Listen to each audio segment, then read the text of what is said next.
North American markets dragged down again today. The TSX down several hundred points. Let's go to Jay Bala, CEO and Senior Portfolio Manager, AIP Asset Management, to talk about what's going on. Jay, thanks for joining us today. Hey, no problem. Thanks for having me on. We were talking about inflation numbers today, and we know that the numbers are trending down. I wanted to ask you, first of all, whether you think the Bank of Canada was right in signaling the rate might not move. Yeah, no, I think right now they're sort of thinking about it on the short end of things, but on the longer term, if you look at it over the next few years, it's very clear which way interest rates are going to be moving. They're going to go steadily downwards, and I don't think they want to rush it, right? Whether they cut in a few months or a few quarters from now, either way, those interest rates are going downwards. We started the year out with the tariff threats by Donald Trump, and a lot of what has unwound was from Liberation Day. What would you say is the biggest threat to the Canadian economy at this point? Yeah, look, I think our Prime Minister has mentioned this a few times in that this is a functional paradigm shift. The idea of free trade is over, and I think we need to all start retooling for, the next phase of this, which is, we're going to go into a world where, tariffs are back on the table. Free trade with the United States in particular is pretty much done. And so we need to think about, how do you retool the Canadian economy? And I think they've put forward a plan.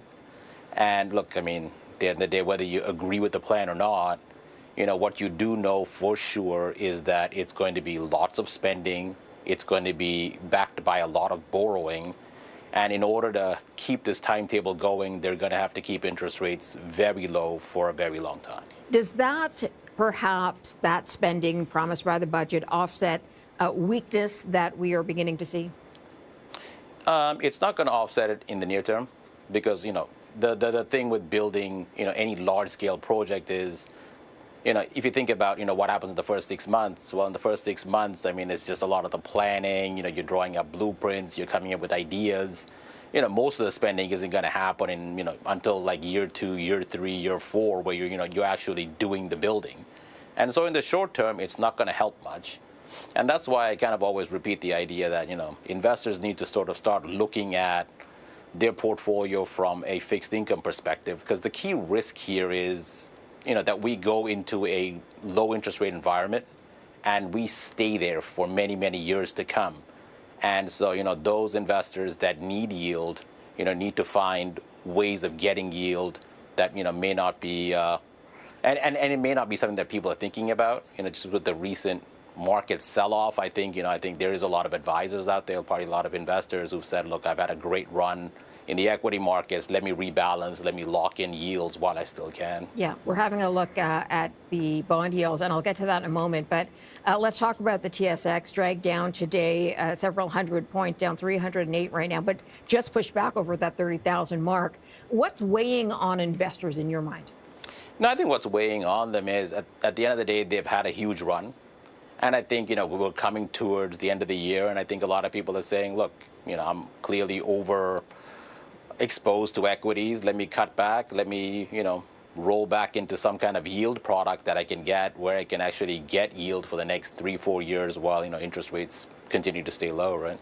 Okay, so are you beginning to see money moving around? You mentioned fixed income is a good idea right now. Is that what you're seeing?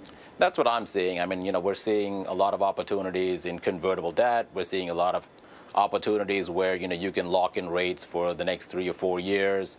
And at least you'll have some kind of steady, sort of returns or income out of that sleeve for the next few years. Because, if you're in a short-term fixed income instrument right now, there is no way that you're gonna meet your requirements, right? If you think about the average person who might have or medium risk portfolio that has a 60-40 portfolio, for the next 2 or 3 years, even if you're locked in today with government bonds, you're looking at 2.5-3%, which is pretty much where inflation's going to be at, right? So it's becoming quite risky for people, and I think they're just rebalancing out. Okay, so if people are looking at bonds, it's one thing. Are there other sectors you like right now? In terms of fixed income, obviously, look, anything that tilts towards these strategic projects is helpful, right? any kind of fixed income that comes out of the energy space is going to be helpful. Anything that comes out of resources is going to be helpful. Anything that comes out of energy or electricity generation is going to be helpful. And I think those are the places where you're going to kind of see good value for now. But in general, we just really do think that fixed income is a space that investors, if they're not paying attention to it today, should really be focusing on, because once these yields are gone, you won't be seeing them for the next 3 to 5 years. Got it. All right, Jay Bala, CEO, Senior Portfolio Manager, AIP Asset Management. Jay, thanks for your time. Thank you. Coming up next, Canada's housing market seems to be stuck in a bit of a slump. We'll have a closer look in just a moment.